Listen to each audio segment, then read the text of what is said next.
പിണറായി വിജയൻ്റെ നേതൃത്വത്തിലുള്ള ഇടതുമുന്നണി സർക്കാർ വീണ്ടും അധികാരത്തിൽ വരും എന്നുള്ള ഒരു വലിയ പ്രതീക്ഷ ഇടത് ക്യാമ്പുകളിലുണ്ട്.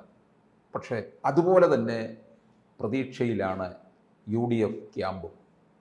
BJP വേറൊരു തരത്തിൽ മുന്നേറ്റം കുറിക്കും എന്നുള്ളത്. ഏതായിരിക്കും കൂടുതൽ സാധ്യത? സാധ്യതയെപ്പറ്റി പറഞ്ഞാൽ കേരളത്തിലെ RSSൻ്റെ സൈദ്ധാന്തികരിൽ പ്രമുഖനാണ് ശ്രീ TG മോഹൻദാസ്. അദ്ദേഹം നമ്മുടെ ചാനലിൽ തന്നെ ഒരു അഭിമുഖത്തിൽ അദ്ദേഹം പറഞ്ഞ ഭാഗം അദ്ദേഹത്തിൻ്റെ താഴെ രാഷ്ട്രീയ വ്യാഖ്യാനത്തിലാണ് അദ്ദേഹം പറഞ്ഞതെങ്കിലും ആരുണ്ട് പിണറായി വിജയനെ പോലൊരു നേതാവിനെ കോമ്പീറ്റ് ചെയ്യാൻ കേരളത്തിൽ? ജനങ്ങൾ നോക്കുമ്പോൾ ഒരു നേതാവ് നയിക്കാൻ ഒരാൾ വേണമല്ലോ. ആരുണ്ട്? 2, കേരളത്തിലെ കോൺഗ്രസിൻ്റെ സമുന്നതനായ നേതാവാണ് ഡോക്ടർ ശശി തരൂർ. ശശി തരൂർ അവരുടെ പാർട്ടിക്കകത്ത് വലിയ വിവാദങ്ങളൊക്കെ ഉണ്ടായാലും ശശി തരൂർ പറഞ്ഞ കാര്യത്തെ നിഷേധിക്കാൻ പറ്റുമോ? കേരളത്തിൻ്റെ വ്യവസായ അന്തരീക്ഷത്തെ ഇതേപോലെ മുമ്പോട്ട് കൊണ്ടുവരാൻ ഇതേപോലെ ഇച്ഛാശക്തിയുള്ള ഒരു നേതാവിന് മാത്രമേ കഴിയൂ. 2, 3 അല്പനാളിന് മുമ്പ് KPCCയുടെ ഒരു സംയുക്ത യോഗം, നിയമസഭാ സാമാജികരുടെയും KPCC എക്സിക്യൂട്ടീവിൻ്റെ സംയുക്ത യോഗം നമ്മളെല്ലാവരും കേട്ടതാണ്. അതിലൊരു MLA പറഞ്ഞു, ഒരു 3ാം ടൈം ഭരണം കൂടി LDF വന്നാൽ നമ്മളൊന്നും ഇതും കൊണ്ട് നടന്നിട്ട് യാതൊരു കാര്യമില്ല. 4, മുസ്ലിം ലീഗിൻ്റെ സമസ്തയും മുസ്ലിം ലീഗും തമ്മിലുള്ള തർക്കം നടക്കുന്നതിനിടയിൽ എപ്പോഴും ഇടതുപക്ഷത്തിനെ കടന്നാക്രമിക്കുന്ന മുസ്ലിം ലീഗ് നേതാവാണ് കെ എം ഷാജി. അയാൾ പറഞ്ഞു, നമ്മൾ ഇത്തരത്തിൽ അങ്ങോട്ടും ഇങ്ങോട്ടും വഴക്കും ബഹളമായിട്ട് പോയാൽ 3ാമത് അവർ വരുമെന്ന കാര്യത്തിന് അടിയിലൊരു വരയിട്ട് കൊടുക്കുന്നതായിരിക്കും അതിൻ്റെ ഫലം. ലീഗിന് ഒരുപാട് അങ്കലാപ്പ് ഭയങ്കര. ലീഗിൻ്റെ അങ്കലാപ്പ് എന്ന് പറഞ്ഞാൽ ലീഗിൻ്റെ രാഷ്ട്രീയം കച്ചവടമാണ്. കഴിഞ്ഞ 10 വർഷം കച്ചവടം നഷ്ടപ്പെട്ട് നിൽക്കുകയാണ് ലീഗ്. ആ കച്ചവടം നഷ്ടപ്പെടുന്നതിൻ്റെ ഫലമായിട്ട് ലീഗിനെന്ത് പറ്റും? ലീഗിൻ്റെ അണികളെ പിടിച്ചു നിർത്തണമെങ്കിൽ ഈ കച്ചവടത്തിൻ്റെ ലാഭത്തിൽ നിന്നൊരു ചെറിയ പങ്ക് അവർക്ക് കൊടുത്താലേ പറ്റുമായിരുന്നു. അവർ ഇനിയും കിട്ടിയില്ലെങ്കിൽ പിന്നെ ഒരു തരത്തിൽ നിങ്ങളുടെ അടുക്കിലേക്ക് വരാൻ തയ്യാറാവും. അവരെ എന്തും ചെയ്യും. അധികാരം എന്ന കാര്യത്തിനകത്ത് അവർക്ക് വിട്ടുവീഴ്ച എന്തും ചെയ്യും. ചിലപ്പോൾ BJPയുടെ കൂടെ ലീഗ് പോകത്തില്ലെന്ന് പറയാൻ കഴിയുമോ?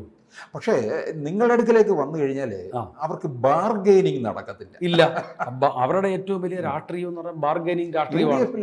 UDF ആ ബാർഗെയിനിങ് അതിൻ്റെ ആള്. നമ്മൾ കാണുന്നത് എന്താ? ഉമ്മൻചാണ്ടി കേരളം ഭരിച്ചുകൊണ്ടിരുന്ന സമയത്ത് കേരളത്തിൻ്റെ റവന്യൂവിൻ്റെ 51% തുകയും കൈകാര്യം ചെയ്യുന്ന വകുപ്പുകൾ ആരുടെയായിരുന്നു? ലീഗിൻ്റെയാ. തദ്ദേശ സ്വയംഭരണം, അതെ, വിദ്യാഭ്യാസം, പൊതുമരാമത്ത്, വ്യവസായം തുടങ്ങിയ ഏറ്റവും പ്രധാനപ്പെട്ട കേരള റവന്യൂവിൻ്റെ 51% കൈകാര്യം ചെയ്തുകൊണ്ടിരുന്നത് ലീഗാണ്. ബാക്കിയുള്ളവർക്കെല്ലാം കൂടെ 49 കിട്ടിയത്. ഇപ്പോൾ ഈ മേജർ പാർട്ടി കോൺഗ്രസും ബാക്കി എല്ലാവരും കൂടെ ചേർന്ന് UDF വന്നാൽ ഉപമുഖ്യമന്ത്രി സ്ഥാനമുണ്ട്. ഉപമുഖ്യമന്ത്രി സ്ഥാനം. ഇത് മാത്രമല്ല, ഞാൻ പറഞ്ഞത് പിണറായി വിജയൻ നേതൃത്വത്തിലുള്ള ഗവൺമെൻറ് ഇനി 3ാമതും വരുമെന്ന് പറയാൻ കാരണം കേരളത്തിലെ റോഡുകളിലൂടെ നമ്മളൊന്ന് സഞ്ചരിക്കുന്ന ഒരാൾക്ക് ഈ ഗവൺമെൻറ് അല്ലാതെ വേറൊരു ഗവൺമെൻറ്റിനെ ഓർക്കാൻ പറ്റുമോ? കേരളത്തിലെ പള്ളിക്കൂടങ്ങൾ മാറിയ മാറ്റം ചെറുതാണ്. ഉമ്മൻചാണ്ടിയുടെ കാലത്ത് അടച്ചു പൂട്ടാൻ വെച്ചിരുന്ന പള്ളിക്കൂടങ്ങളാണ് മൊത്തം ഇപ്പോൾ ഹൈടെക് പള്ളിക്കൂടങ്ങളായി മാറി. കേരളത്തിലില്ല. ഉന്നത വിദ്യാഭ്യാസ മേഖലയിൽ ഈ ആരിഫ് മുഹമ്മദ് ഖാൻ എന്ന ഗവർണർ വന്ന് കുറേ പറിച്ച് ദൂരക്കളയാൻ ശ്രമിച്ചു. പക്ഷെ പുതിയ ഗവർണർ വന്നപ്പോൾ അദ്ദേഹം 2 പേര് തമ്മിലുള്ളതിന് വ്യത്യാസമുണ്ട്. ഇപ്പോഴത്തെ ഗവർണർ വന്നപ്പോൾ ചില പത്രങ്ങൾ എഴുതി അദ്ദേഹം കടുത്ത RSSകാരൻ, RSS ശീലത്തിൽ അതിൻ്റെ സംസ്കാരം അദ്ദേഹത്തിനുണ്ട്. മറ്റേയാളൊരു കാലുമാറ്റക്കാരൻ്റെ സംസ്കാരമുള്ളൂ. ഇദ്ദേഹത്തിനെന്ന് പറഞ്ഞാൽ ഒരു കൃത്യമായ ഒരു രാഷ്ട്രീയ പശ്ചാത്തലത്തിൽ നിന്ന് വരുന്ന ആളാണ്. ആ അനുഭവ സമ്പത്തുള്ള ആളാണ്. ആളുകളോട് എങ്ങനെ പെരുമാറണം. ഒരു കാലുമാറ്റക്കാരന് കാര്യം സാധിക്കാൻ വേണ്ടി യജമാനന്മാരെ പ്രീതിപ്പെടുത്തേണ്ട ആവശ്യം മറ്റേയാൾക്കുണ്ട്. ഇദ്ദേഹത്തിന് അതില്ല. അപ്പോൾ ആ വ്യത്യാസം, അത് സംസ്കാരത്തിൻ്റെ വ്യത്യാസം തന്നെ ഇപ്പോൾ നമുക്ക് പ്രകടമാവും. അപ്പോൾ ഞാൻ സൂചിപ്പിച്ചത്, ഈ മാറ്റം കണ്ട മനുഷ്യൻ ഇനിയിപ്പോൾ ഞാൻ ഒരു കാര്യം കൂടി പറയാം. നിതിൻ ഗഡ്കരി കേന്ദ്ര ഉപരിതല ഗതാഗത മന്ത്രിയാണ്. അദ്ദേഹം ഒരു പാർലമെൻറ്റിലെ ഒരു ചോദ്യത്തിൻ്റെ മറുപടിയിൽ അദ്ദേഹം പറഞ്ഞ എന്താ? മിസ്റ്റർ പിണറായി വിജയൻ എന്ന മനുഷ്യനില്ലായിരുന്നെങ്കിൽ കേരളത്തിൽ ഈ ഹൈവേ അസാധ്യമാകുന്നതിനെപ്പറ്റി ആലോചിക്കാനേ പറ്റില്ല. ഉമ്മൻചാണ്ടിയുടെ കാലത്ത് 30 മീറ്ററാക്കി ചുരുക്കണമെന്ന് നാഷണൽ ഹൈവേ അതോറിറ്റിയോട് പറഞ്ഞു. നാഷണൽ ഹൈവേ അതോറിറ്റി പറഞ്ഞു, എന്നാൽ പിന്നെ നിങ്ങളതിനെ ഹൈവേ പണിയുന്നത്, നിങ്ങൾ കൊച്ചു റോഡ് പണിഞ്ഞാൽ പോരെ, അങ്ങനെ തരത്തില്ല എന്ന് പറഞ്ഞു. അവസാനം പിണറായി വിജയൻ വന്നപ്പോൾ ഈ 30 എന്നുള്ളത് 60 ആയിരുന്നു അവരുടെ ആവശ്യം. പക്ഷേ കേരളത്തിൻ്റെ ജനസംഖ്യയുടെ പെരുപ്പവും മറ്റു കാര്യങ്ങളൊക്കെ വെച്ചിട്ട് 45 മീറ്ററാക്കി. 45 മീറ്ററാക്കിയപ്പോൾ ഓരോ വരിക്കും ഈ ഡിവൈഡ് ഇടയിലുള്ള വരമ്പ് ഉണ്ടാവുന്നില്ലെന്നേ ഉള്ളൂ. പക്ഷേ അവിടെ എല്ലാം മാർക്ക് ചെയ്തു പോകാം. മറ്റേ ആ ഒരു ദൂരത്തിൻ്റെ കുറവ് അത് അഡ്ജസ്റ്റ് ചെയ്തെടുക്കാൻ അവർ തയ്യാറായി.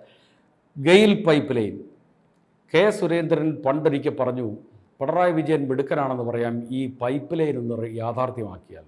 യാഥാർത്ഥ്യമാകില്ലേ? കേരളത്തിൽ ഏതെങ്കിലും ഒരു കക്കൂസില്ലാത്തൊരു വീടുണ്ടോ? ഇന്ത്യ രാജ്യത്ത് വേറെ എവിടെ ഉണ്ട്?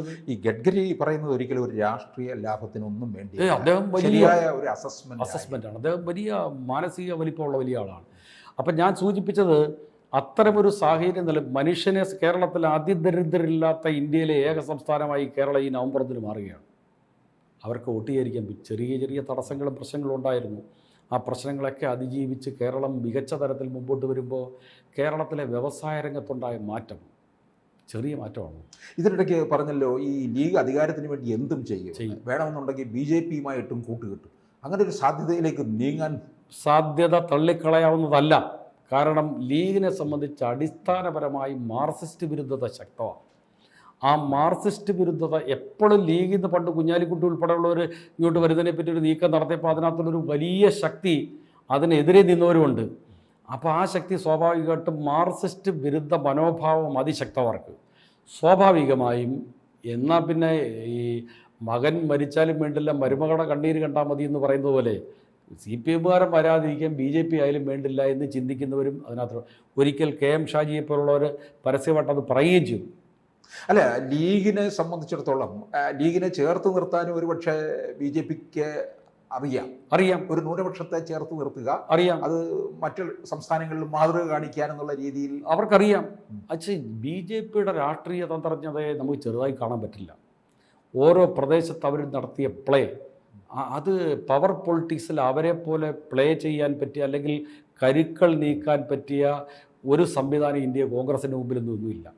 അവരത് ചെയ്യും.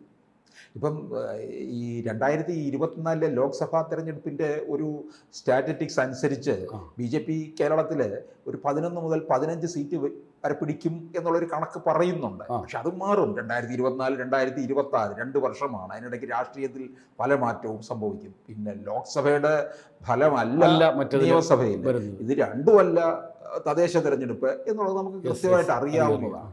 അത്രയും 11 മുതൽ 15 വരെ പിടിച്ചില്ലെങ്കിലും ഒരു 5 സീറ്റ് പിടിക്കുകയും ലീഗ് എപ്പോഴും അവരുടെ സീറ്റ് വളരെ സുരക്ഷിതമാക്കാൻ നോക്കുകയും ചെയ്യും.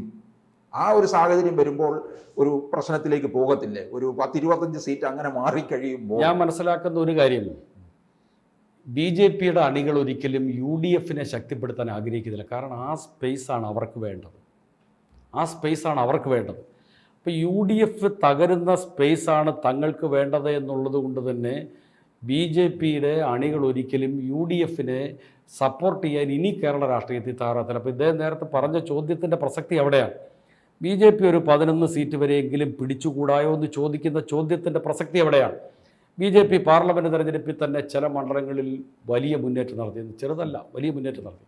പക്ഷേ കേരളത്തിൻ്റെ നിയമസഭാ തെരഞ്ഞെടുപ്പിൻ്റെ ഘട്ടം വരുമ്പോൾ ആ മറ്റേതെന്ന് വെച്ചാൽ നരേന്ദ്രമോദി ഇന്ത്യ ഭരിക്കാൻ വേണ്ടി പോകണമെന്നുള്ള കാഴ്ചപ്പാട് ജനങ്ങളെ നയിച്ചതുകൊണ്ടാണ് BJP-ക്ക് പാർലമെൻറ്റ് തെരഞ്ഞെടുപ്പ്.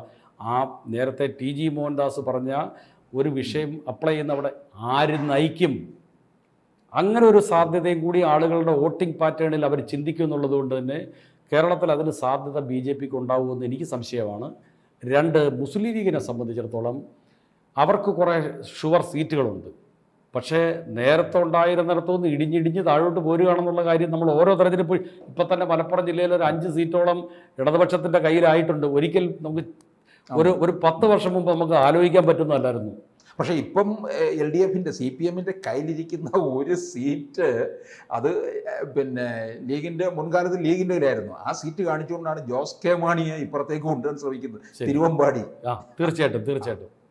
അപ്പോൾ അതൊക്കെ ജോസ് കെ മാണിയെ അടർത്തി മാറ്റാനുള്ള ഒരു വലിയ ശ്രമം. പക്ഷേ ഒരു കാര്യം ഞാൻ ഇപ്പോഴും പറയാം, ആരെങ്കിലും മുങ്ങുന്ന കപ്പലിലേക്ക് ചാടി വീഴുമെന്നൊരു സാധ്യത ഇപ്പം തന്നെ എല്ലാവരുടെയും മുമ്പിൽ എന്താ, ഇടതുപക്ഷത്തിന് മൂന്നാം ഊഴം എന്നൊരു പൊതുധാരണ കേരളത്തിൽ രൂപപ്പെടുത്താൻ ഈ ശ്രീ ടി ജി മോഹൻദാസിൻ്റെ അടക്കം ചർച്ചയ്ക്ക് ഈ 2 ദിവസം കൊണ്ട് വലിയ പ്രസക്തിയാണ് കേരളത്തിൽ ഉണ്ടായിരിക്കുന്നത്. വലിയ പ്രചാരമാണ് കേരളത്തിൽ വന്നത്, ചെറുതല്ലത്. അതുകൊണ്ട് തന്നെയാണ് മൂന്നാമതും ഇടതുപക്ഷ ജനാധിപത്യ മുന്നണിയുടെ ഗവൺമെൻറ് കേരളത്തിൽ ഉണ്ടാകുമെന്ന് കൃത്യമായി പറയാൻ എല്ലാവർക്കും പറ്റുന്നത്. കൂടുതൽ വാർത്തകളും വിശേഷങ്ങളും നിങ്ങളിലേക്ക് എത്താൻ ABC മലയാളം സബ്സ്ക്രൈബ് ചെയ്യുക, ബെൽ ബട്ടണും അമർത്തുക.